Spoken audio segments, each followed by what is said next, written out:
Hi, and welcome to the Confident Woman Podcast. I'm Rachel. And I'm Erin. And we're here to keep it real, raw, and what it means to be the confident woman. This episode is brought to you by the Confident Woman Collective. If you've ever felt alone in life while you're trying to up-level as a person and in your business, then it's definitely going to be worth it to join the Confident Woman Collective. Here you won't find yourself alone. Instead, you'll find yourself surrounded by women that you can learn with, grow with, and thrive with in all areas of your life. All right, ladies, today we have a very special guest with us. She is Kamini Wood. And Kamini is the founder and CEO of Live Joy Your Way and the Authentic Me Rise Up program. An international best-selling author, Kamini is driven to support both high-performing teens and adults solidify their relational self-awareness, heal the relationship with themselves, and end the outsourcing of self-worth. And if you've been listening to the podcast, you know that that's exactly what we're all about. We're all about keeping it real, raw, and relatable, and what it means to be your best and most confident self. So holistically, you can boldly step into the confident woman you are created to be. So of course, we have so much to talk about, and I'm excited today to dive in and talk about this conversation, take it further with Kamini. So welcome. Thank you for joining me. Thank you so much for having me. I'm excited to be here with you.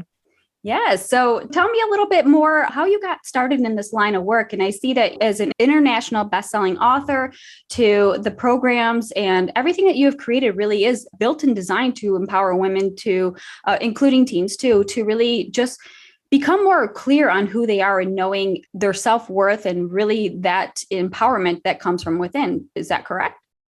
It absolutely is. My journey to this place, though, was not linear, which is actually part of what I talk about with people is that we don't have to hold ourselves to a linear path. We can allow ourselves to take whatever sidebars we want to take in order to get to where we feel that we're meant to be. So I actually started off just in the business world. I was a project manager, part of the .com industry, and ended up running my husband's law practice. While I was doing that, I really found that I enjoyed talking to people about what they wanted to accomplish, helping them just their career path as well as just in life in general. That was kind of something that I really loved doing. But I ended up coupling that with my own personal self-transformation because, side note, I am a people pleaser. I am a perfectionist. I am a high achiever. And so I spent most of my adult life always looking for the next thing that I needed to accomplish, the next thing that I needed to do, work on. And all of that was driven by showing that I was good enough or worthy enough, because if I continued to achieve, then I was clearly worthy of those external validations. On top of that, the people pleasing, it was about, again, just making sure that everyone else around me was happy, that I was good enough to really be loved by them. These weren't conscious thoughts. These came from, false beliefs. They came from messages, just different experiences I had growing up from when I was little all the way through adulthood. My catalyst, though, was raising children. So I am the mom of 5. And when I started seeing my own children emulate those people-pleasing, overachieving. So here's the thing about high performance. I don't say it's bad. It's just when it's taken to the point where it drives every single thing that we do and we actually put ourselves down, that's when we are leaning maybe a little too far into it. So anyway, I saw my children emulating this piece of me and realized they were getting it from me. It was those messages, the way I was showing up. So I went through my own transformation, my own work, if you will, coupled that with the work that I had done professionally, talking to people, helping them, supporting them. And I brought those two things together to really create a business centered on this very thing of helping women understand that their worth it needs to come from the inside out, not the outside in. You are speaking my language. I feel like we're soul sisters here. I mean, my book and my background is chasing perfection. I'm a former people pleaser, recovering perfectionist, high achieving, ambitious. It's just all and I don't like to say this in the context of now because I'm still a work in progress, but I'm always on. I'm always driving, right? So I'm sure that you can relate. Like once you get behind that wheel, right, you are just driven on a mission. And sometimes we forget that there's other passengers in the car, or that we should stop and slow down to see the scenery and take all that in. So this is, like you're sitting there, I'm like, oh my gosh, that's me. Yep. That's me. Yep. And so, really through my own transformation, same thing occurs, right? So we have this pivotal moment in our life that just really is like, wow, how did I get here? Enough is enough. So what was that pivotal moment for you, aside from seeing the patterns happen, repeating itself with your children? Was there something else that happened in your life and you're like, these aren't things that are really like that I'm the direction that I'm headed? How can I pull back and do something different? And in that journey is where you kind of found yourself too. So like kind of walk me through some of those journey steps. Yes. So two ways. I would say there were two pivotal moments. One was that mother being a mom, right? So I saw it was really my middle child, my daughter, constantly looking towards pleasing family members and pleasing her friends. And it was really like a mirror being like just directed in my direction, where I could see myself. And I was like, oh my word, that's me. And she's really just repeating my patterns. And this will just happen for generations if we don't interrupt it. That was number one. And number two, as I had that awakening, I realized within the context of running my husband's law firm, I was still living into, oh, Kamini, you need to play behind the scenes because your job is to take care of others. That leans into people pleasing. You need to be behind the scenes to lift him up because, and I'm not saying it in a negative way. It's more about recognizing that my identity was all wrapped up in the success of everyone else around me. And that from there, it was, oh, well, now you're a good wife. Now you're a good mom. Now you're a good business owner. Now all the, again, external validation, right? So those two things happening pretty close together were those moments where I realized I did need to move out of this old narrative of I had to please others. I had to continue to work to accomplish for everyone else. That was number one. And number two was letting go of this narrative that I had to be behind the scenes, that I couldn't step into my own voice and recognize that what I wanted was worthwhile pursuing. Right. So what was it that, you said worth pursuing? So what was that thing that kind of, you took those steps, you started to come out into the limelight a little bit.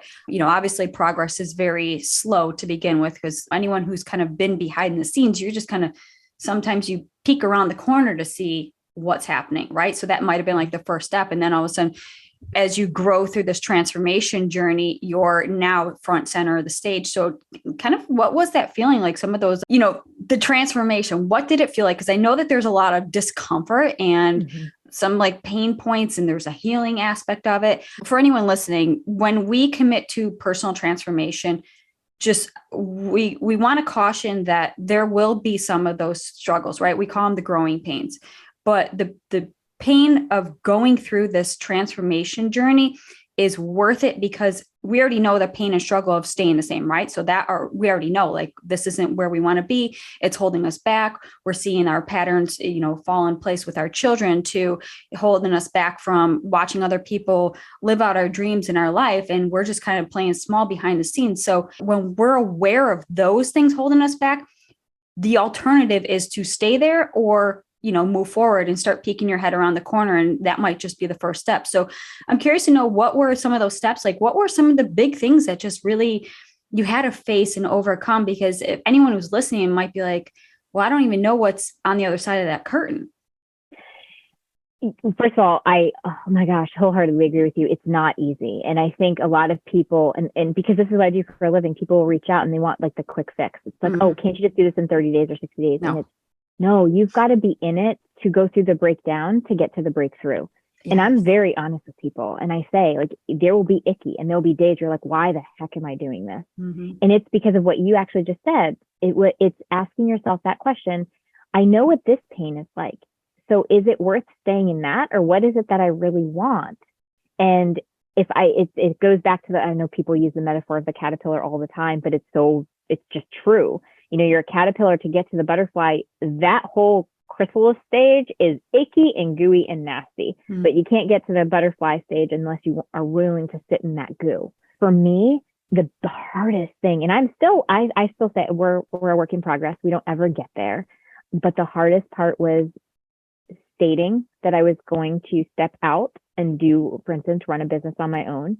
that I was going to live into what my heart was calling me to do, which was support individuals, especially the high performers who are stuck, and then setting boundaries. Because people were so used to me taking care of them, people pleaser, right? So for me, that was the icky part, where it was recognizing that people are not going to be comfortable with me taking on this new persona, this new way of showing up, this new way of releasing the people pleasing, and they're going to push back, and that's going to feel not so good. And there's going to be so much of my inner critic that starts to question and say, well, maybe you're wrong. Maybe you shouldn't do this. Maybe you should go back and take care of and people please and do all the things that everybody else wants you to do. And that's the point in time where I had to stick with it and recognize that boundaries weren't for them. They were for me. Yeah. And that allowed me to be able to move forward. I love that you mentioned that, because it's like, when you start making those changes, you're going to see the ripple effect and realize that by you not doing the things for them or taking care of them, inadvertently, they're just kind of saying like, I don't know how to do these things because it was taken care of for me, and even I experienced that in my own regard, where I had to set the boundaries and make myself a priority, which both of those were so hard because I didn't prioritize myself at all. I was just, whatever crumbs fell under the table that hadn't been eaten by the dog, those are pretty much the scraps I get. Like, it was just bottom of the barrel. And when I started to make those changes, I saw how other people in my life weren't even meeting me halfway, because they were so used to me giving like 90% that's when I realized, well, if I remove myself from that equation, are these people, aside from like family, right? Are these people really my friends? Are they really part of these relationships that I'm nurturing? Or are they just out of, am I just being conveniently enabling these other people, places, and things, right? By making sure everything's taken care of. So when you start changing that, did you notice that there was a little bit of resistance and pullback, and almost where they're just like, but I don't know how to do these things because you've always taken care of it? And how did that, I guess it's kind of a twofold question, because once you recognize that, then, and I know this ties into your work. And the reason I'm asking this is because I've recognized it in myself and even in my own line of work, is that for people pleasers, that we're so used to kind of doing it for them. And the irony now is that now we have self-empowered us, that becomes the mission to now self-empower them instead of doing it for them. Yes. So talk me through that. I want to hear your experience. So that's so true. And I actually just had a conversation with a client this morning about this very thing. So for my personal experience, yes, it was very uncomfortable, first of all, to sit there with that and recognize, and also come to radical acceptance that some friendships and some relationships are just going to have to go, because really I was over functioning and over giving to the point of just keeping the relationship alive. Right. And so sometimes we have to get to that place of radical acceptance that this relationship, there is not one there, because I can't consistently give over, like you said, 90% and they're giving 10. So that's one piece of it. The second piece of it is recognizing, and I love how you said this, by empowering ourselves, we are actually empowering them, because the dialogue internally becomes, I'm being selfish by not doing this thing for them, because now they're in a pickle, right? Because they don't know how to do this thing. What we're actually robbing them of is autonomy. Yeah. So if we can just reframe it and recognize, by actually giving ourselves permission to not people please, we're giving them the gift of autonomy. They get to learn how to do this thing for themselves and function on their own. So in context with my client just this morning, one of the things that she was saying was, well, I can give this, I can set the boundary and everything will be fine, but then it becomes an emergency, and then it's urgent and so important that the thing that he needs for me to do get done. And I said, at what point in time does that emergency, when is it yours? Is it really your emergency, or is it his emergency? And recognizing that that's still his emergency. It's still his thing that he needs to have done. You don't have to step in and do it for him. He's created that emergency. Let him learn how to handle it. Right. And I noticed just from my own experiences that the people that were closest to me, I would just do these, fix it, do it, people please it, whatever it was done. I was just take care of everything. I was a taker carer, if that's a word. It is today. It is today. It is today. And I realized that by me doing all this stuff, it robbed them of that opportunity to learn and grow on their own. And when they, whether we're raising kids or enabling my father how to log in with his password, right? Like, sometimes it doesn't matter. We can get the younger or the older generation, but if we keep doing everything for them, they're never going to learn it. And so it robs them of that, sense where they can feel like, wow, I did something. I felt so accomplished. I felt so alive, right? So we're giving back, we're passing that baton back to them and say, hey, listen, I've taken care of everything, enabled you, but now it's your turn to empower yourself to take that baton and run with it. However way you wish, I will be on the sideline and I will cheer you on. And that was a challenge because sometimes when we're also high achieving, sitting there watching somebody, test the patience, because you're just like, I could have got this done like 10 minutes ago. And you know what I mean? So it goes back to when our kid, like my son, all my children for that matter, were learning how to tie their shoes. Right. It was, I could totally do this maybe out the door like 10 minutes ago, but here we are crying and you were in the midst of the tears and all the feels of being so frustrated by not being able to tie your shoes. And I'm going to just have to sit here and let you do it. Yes. Then you fast forward to my 18-year-old who's now learning how to make his own doctor's appointments, because again, these are the things that we do. And I literally just last week sat by as he missed his doctor's appointment and they called him on it. And I was like, ooh, and so much of me wanted to make it better and soften the blow. And I was like, yeah, that's just, you're going to have to deal with the no-show on that. And you're going to have to reschedule your own appointment. Yeah, exactly. But oh my God, being a mom too, because that's got to be hard because you got like the mom in you that wants to take care of her kids, but then you also got the woman who has transformed her life. And I was like, if I could do it, you could do it too. And there's kind of like that, I could kind of see a little bit of I just want to do it for them. But yeah, it's really cool when you could come twofold on there. And I always say, to empower others, we must first empower ourselves. And that's a journey within its own. And I think it's so important, especially if we're in this line of work where our core mission is to empower others, but like, how do we do that? How, is it about creating the perfect program, the perfect course, the perfect this, right? So of course we know perfection doesn't exist, but yet there's always that expectation and ideal that we're creating something that is going to give them all the information that they need so that their life is going to be so much easier by working with us, right? So in reality, anyone who comes and works with a coach or a life changer or whoever that is in that aspect, there will always be that resistance and uncomfortable stage when first working with somebody, because you have to learn a whole new system, but yet you're also learning a new way of life. And yet for yourself in that line of work, you're there more for like the guidance and the mentoring that enables the others to really do the work on their own, right? Absolutely. And just to speak to what you were just saying, I do think that there are so many of us in this line of work and we all want to have the perfect program. And I often say to people, there isn't a perfect program. There's just going to be the one that resonates with you. And that therefore is the right one for you. And yes, I see myself as that co-collaborator, that I'm walking with you. There are moments where it is more mentor-like, and sometimes it's just being that person that is hearing you and witnessing you and validating you, so that then you can have those moments of insight. Because if they're coming intrinsically, they're the ones that are going to stick, right? Those are the ones that are going to matter because they resonate from the inside out. Yes, absolutely. So tell me more about it, kind of when you started this journey and you got to where you are with your work, how did that really change your life? Like, obviously it's a catalyst, right? So you're an international best-selling author.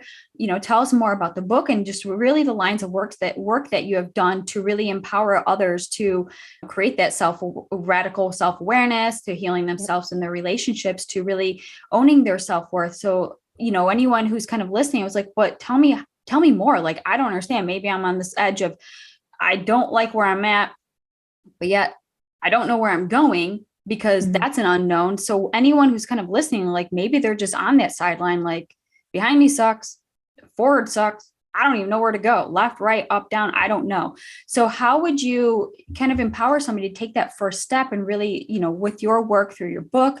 Does your book talk a little bit more about that as well? Or so with my work, it's really centered on that relationship with self. And what I mean by that is it's coming home to self. So often, as children, we're really the most authentic we're going to be at our young age. And then the best analogy I have for it is though we're just kind of covered with layers and layers of stuff, whether it be family messages, society, culture, our own interpersonal relationships, our own personality traits. And there's just these layers that get put on top of us. So the work that we really do is to start whittling back to the original authentic, who am I? So, really realigning with core values, core beliefs, core needs as like that foundational piece, because that's really where we begin. And from there, you start, once those are reestablished and realigned with, now you can start taking a look at, well, where am I now in life and all aspects, right? Like, so it's not just one thing. It's not, relationships are one aspect. Then you've got your professional world.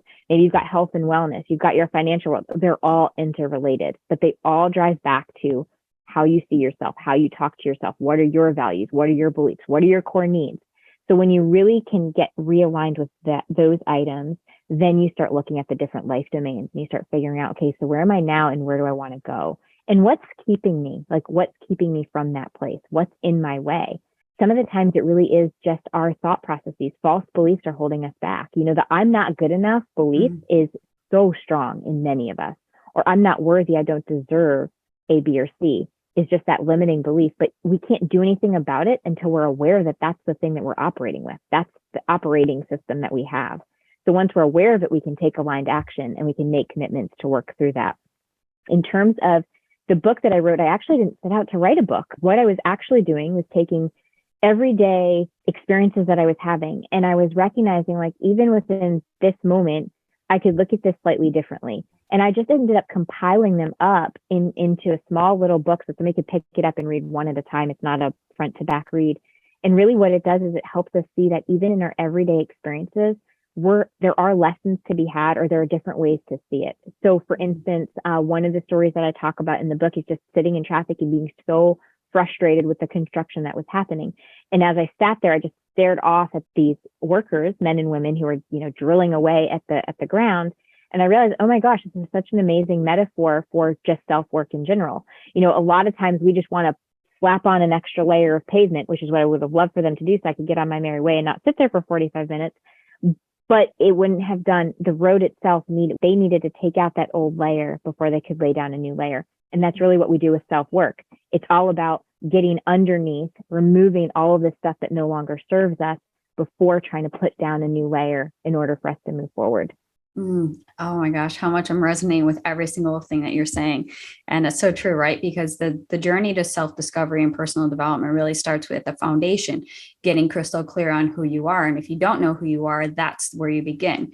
So I think when we ask ourselves this question of who am I, we typically just start with our titles, like our job titles, or, we're a mom, we're a wife, we're a businesswoman, right? So we talk about these titles, but yet going that deeper layer to getting to know who you really are and having those questions creates a pause for you to really look within and say, okay, but yeah, I'm more than just, my titles. I'm more than just my job career.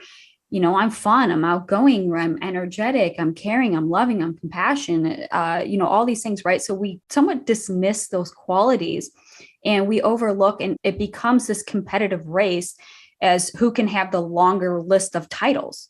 And it creates this comparison gap where like, oh my gosh, but she's got like an MBA and a BA and all these letters after your name. And it's like, but here I am just getting started. Who am I? Is it enough to do this line of work? And who am I to start this career? Who am I? Right. So again, those limiting beliefs will definitely hold us back, but it's really up to us to, assess that. Like, where did those beliefs come from?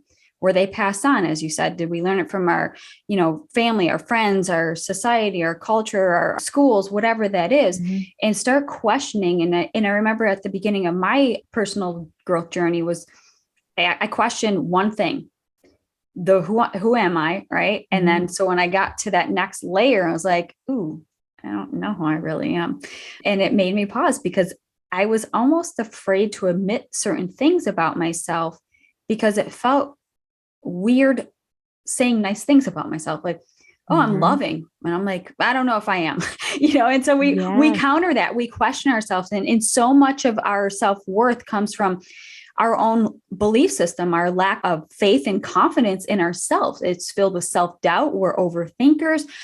Perfectionists are always questioning, like, is it good enough? Did they like it? Did they like me? What are they thinking? I hope they like it. What else can I do? How can I fix this? How can I make it better? What can I blah, blah, blah, right? The mind does not stop. And it is, we keep tuning into what our thoughts are telling us, we become our thoughts. So when we take that an extra layer and getting crystal clear on like, who am I really? We start to peel back another layer, and that goes into our beliefs and our values. So when we're not sure where these beliefs came from, it really is great to pause and just question a simple one, like anything, right? And say, oh, that was I don't know where that came from. Was that something my mom said, or is this something that I learned in school? Okay, got it. You found out where that was. And now you're just like, is that true? Is that my truth today? Is that really the reality of it? And so when you start becoming more curious, we're less focused on ourselves, but more about the curiosity and the outside perspective of what and how it relates to other people. And I love that you brought that up about the workers, because that is so true with building that solid foundation and allowing us to pause in those moments to really take in the entire viewpoint, right? We're so pinpoint focused on got to get me out, to where I need to be, get these people out of the way, me. And it allows us to pause and shift our perspective, and changing the way we think. It opens our eyes to what is possible, what is more, and it gets us out of that self-focused narrative. So I love that you shared that, because there's so much wisdom and value just in that simple story. And I love that you take these stories and share them in your book that could also create a pause for somebody else. So love that. Thank you. I appreciate that. Yes. Well, honestly, like I said, I did not set out to write the book, but then I ended up compiling them, because the thing is if we can all take that pause to recognize that even everyday experiences that each one of us is having, we have the ability to look at it slightly different, which is really what we're doing with self-work. Can I look at this experience that I've had in the past with a different lens? Shifting that lens opens up all these possibilities. And I love the word that you use. I use it all the time, curiosity. It's about curiosity and not judgment, compassion and not judgment. Through curiosity and compassion, we can really figure out where we want to go and how we get there.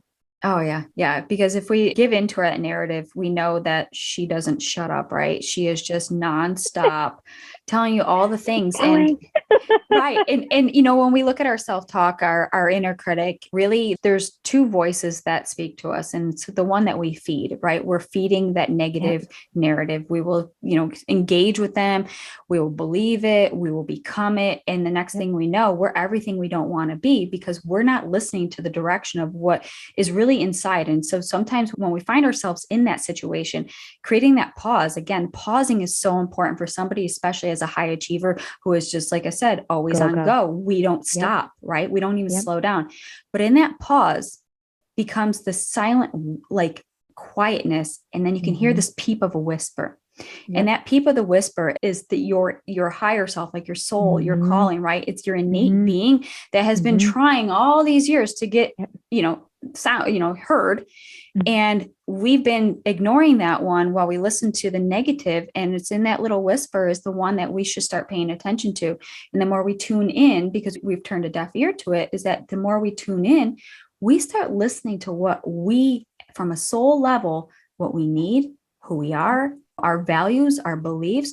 And we need to turn down the noise on the inner critic and turn up the volume on that little whisper. Oh my gosh. Yes, absolutely. Yeah, absolutely. And I am curious to know, so when in your own journey, then what is it that you really wanted that made you say, I'm taking that step forward?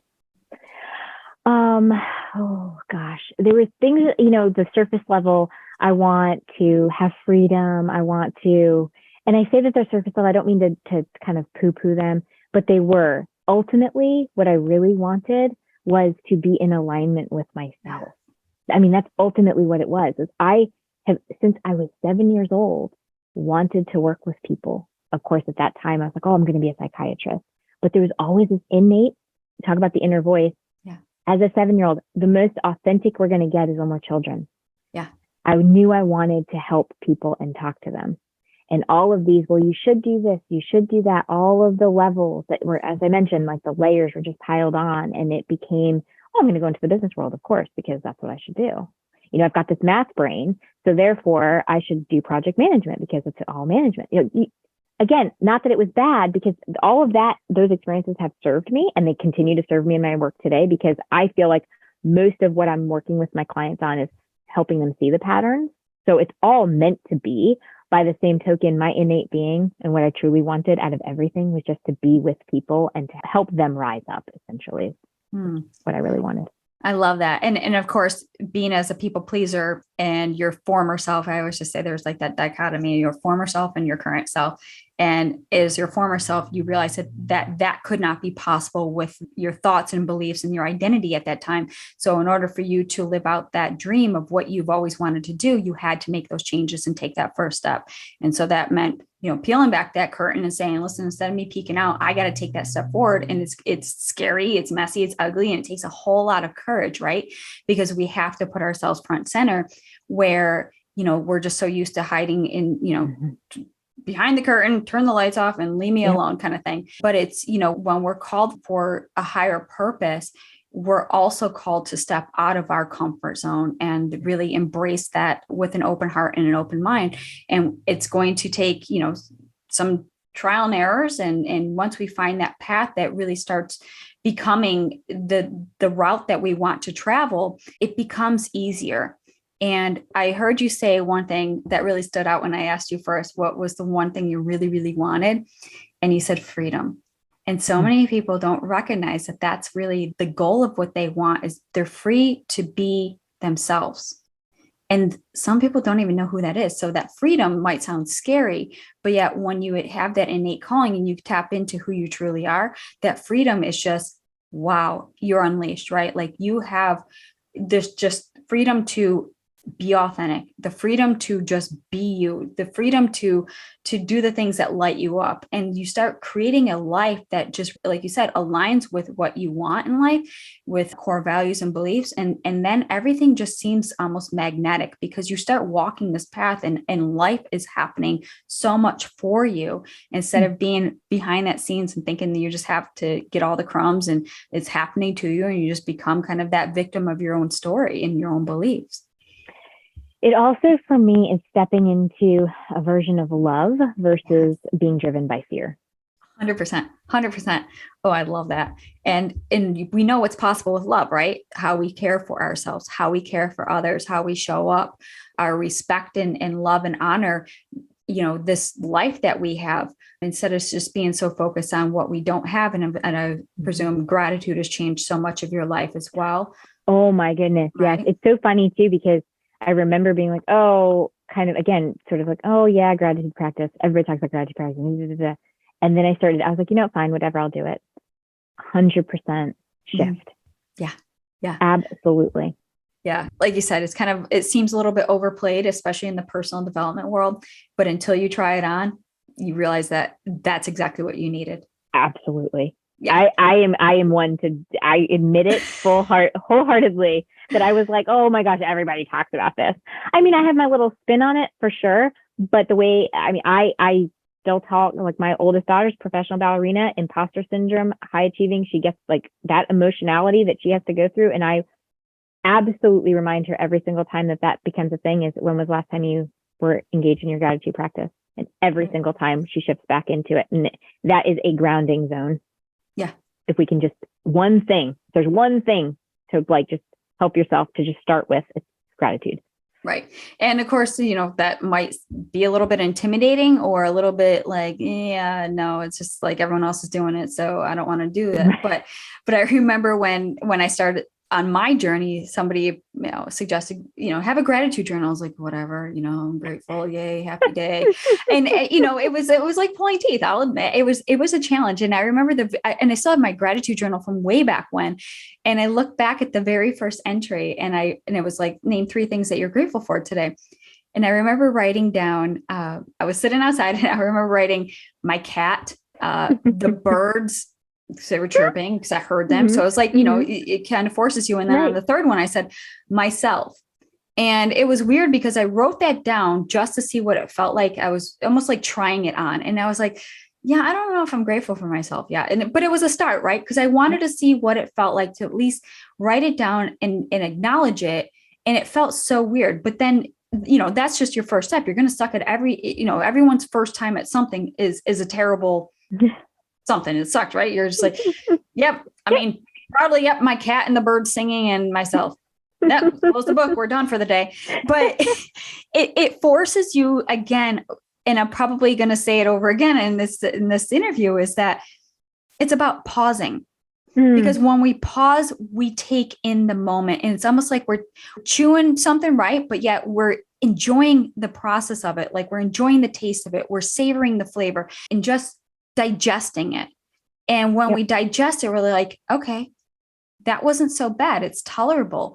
And the little bites that we take allows us to shift our perspective and open our eyes, ears, heart, and possibility for what else is out there, which again, tying back into your book, it allows us to see the good in anything, in a bad situation. It allows us to reframe our thought processes. It allows us to intentionally seek the silver lining.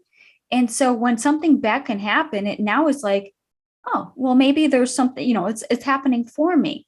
And, everyone has experienced road rage. So it's, or just traffic or something like that, where it could really get the best of it. And it was something simple like, maybe this is happening for me. Maybe there's an accident ahead that it's causing me to slow down so I could take a different route. Or, maybe I could have been in an accident. So thankfully there was just construction and it, prevented me. So it's always changing the way you look at something. And so so many good things. So thank you. Thank you for sharing that as well. Yeah. So I'm, going into, we talked briefly about like boundary setting and having that, self-compassion for ourselves allows us to be kind and speak kindly about ourselves, to pour in that love. And again, how we treat ourselves really is a representation of how we treat others. So with your self-compassion, talking about that and really how you harness it, if you just want to touch upon that, like how you kind of came to that and now the tips or something that you do on a daily that fuels that. So it's very interesting because I actually didn't even know self-compassion was a thing. I was like, what is this? And so I got really interested in just Kristen Neff's work and just really kind of diving full-fledged into it. And I realized that so many of us, again, going back to overachievers, high achievers, there's so much self-judgment. And really what self-compassion dials into is kindness over judgment. It dials into recognizing that you're not isolated. So it's recognizing that there's common humanity, right? Other people have experienced something similar. So you're not going through something all by yourself. And then of course, being in this moment versus worrying about the past or worrying about the future. So it's about mindfulness and being present. But the one that really resonated with me is this idea of kindness over judgment and shifting from this place of when I'm talking to myself, would I say this to my best friend? Would I say this to a loved one? Would I say this to my child? And if the answer is no, which 99% of the time it is, it's okay. Well, then what would I say to them? And now can I offer myself that same compassion? And the reason why this is so important is that's what we are so used to thinking, that negative mindset or beating ourselves up is the thing that propels us forward. It might for a certain amount of time, but that judge, saboteur, or whatever that voice is that we're listening to keeps us in a box. We're going to eventually tap out because you can only sustain that for a certain amount of time. When we're kind to ourselves, so much more is possible because we're looking at the right things. We're looking at what's going well. We're looking at the successes. We're looking at what we've learned with some of the outcomes that we weren't happy with. And that's what we offer, like to our children, for instance. We don't sit there and criticize them. The moment we criticize them, they shut down into these little balls. What we've learned just through child psychology and conscious parenting is you look at and you challenge them to say, well, what went well? What did you learn from this? That's all we're doing here, is doing that same thing for ourselves. And so much more is possible when we can do that. Right. And it's so important, when, like you said, you can beat somebody and just harp on them and it kind of gets them, maybe a little bit like fired up, but almost like that motivation is almost like anger or like resentment. And we know how far that gets, right? Because that actually doesn't fuel us. It seeps inside of us and we start harboring onto that. And eventually what we hold on to will continue to hold on to us.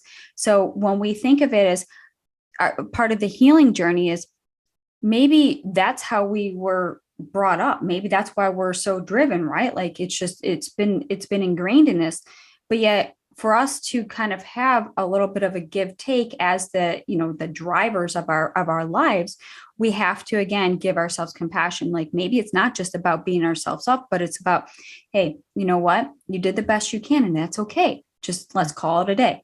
What can we learn today to take into tomorrow? And it's about being patient and understanding and loving and kind and all the things that we do for others, because we're people pleasers. Yep. Why are we not doing that to ourselves? And so again, recognizing these patterns is like, how much of a beating can you take for yourself that then becomes the threshold that we're allowing other people to treat us at that level as well. So if we don't like to be treated like that, well, we need to lower that bar because we have a high threshold. And until we set those boundaries, say, listen, nobody can speak to me like that. I've done it enough for myself, and I actually don't like it how I do it. So that's my cutoff. And if you overstep it, you have to respect those boundaries. And so knowing when to, for lack of better words, is to cut somebody off because they're not respecting you. They're not respecting your boundaries, and they're treating you in a way that you recognize now and said, that's enough. And so that enoughness, you said that, right? Yeah. That's enough. Therefore, I'm enough. Yes, absolutely. Absolutely. And that's why we also say that boundaries are for us, not for the others. Yes, exactly. And when we start seeing people overstep them, we have to question, okay, they're overstepping or they're pushing it, but yet how much do we want them in our lives, right? So these relationships, like some people, it might just be a one pass, like, listen, no, you got to go. Or, for those that are our family and friends, sometimes we can't just cut them off, right? It's about kind of retraining in a sense to be like, listen, you might have gotten away with it for this long, but I cannot, for my own, emotional and mental sanity, I can't keep doing what we did before because it causes me pain. And if they're not respecting that, then we have to go from there. But at least that you've held your firm foundation of where that line is drawn. Absolutely. Yeah. And that's really important, is to just recognize that sometimes people will push back on those boundaries. And that's our part to recognize that we have to keep reestablishing it. And then there might need to be a consequence, whatever that consequence is, to ensure that the boundary is respected. Yeah, 100%. So this conversation has been just so incredible, knowing that, one, we have so much in common that I feel like we could talk about this forever, but yet so many tips and just like little wisdom nuggets and, similar to what your book is about, sharing little bits from your perspective to empower others to see things differently too, because that's really the beauty of it. Is like when we go through life, we can't have other people do it for us. And, if we want something different, it's not anymore about, what they did to us. It's about reclaiming that power and owning your truth and owning your worth and knowing where you stand. And if you want something in life, it's up to you to go out there and create it. So I love everything that you're sharing with us. And of course, if you want to leave our listeners with any tips or additional takeaways that we're going to include, and of course, tell us how we can follow you and contact you. And well, first of all, I want to say thank you to you, because this has been just such an enjoyable conversation, and I think that we resonate so much on so many different levels. So thank you so much. I just have thoroughly enjoyed it. And I love what you said. Honestly, my biggest piece that I always say when ending a talk like this is to simply recognize that life is happening for us and through us, not to us. And I know you mentioned that as we were in the context of our conversation, and that's the one piece that I think if we can just shift into that, because so often we get stuck in, why is this happening to me? And I get it, and I honor it, and also and how do you choose to respond to that, and recognize that we can learn from the things that are happening. Yes. But to find me, I'm on the web at kaminiwood.com or Facebook and Instagram. My handle is It's Authentic Me. And my book itself also is found on my website. So there's that as well. Oh, I love that. Yes. So thank you so much. And of course, we're going to include all of that in the show notes. So Kamini, thank you again for being our guest. This has been an incredible conversation. So thank you. I so appreciate you. Thank you so much. All right. Thank you so much for listening to the Confident Woman podcast. For more ways to connect with us, check out our Facebook group. It's the Confident Woman on Facebook. There's a ton of amazing ladies in that group that you can connect with as well. My Instagram is at Aaron_Travels for Life. Make sure you go ahead and follow that, and follow Rachel as well. What is yours, Rachel? You can follow me on all social medias at I am Rachel Brooks. Awesome. Thanks so much. Look forward to checking you next week.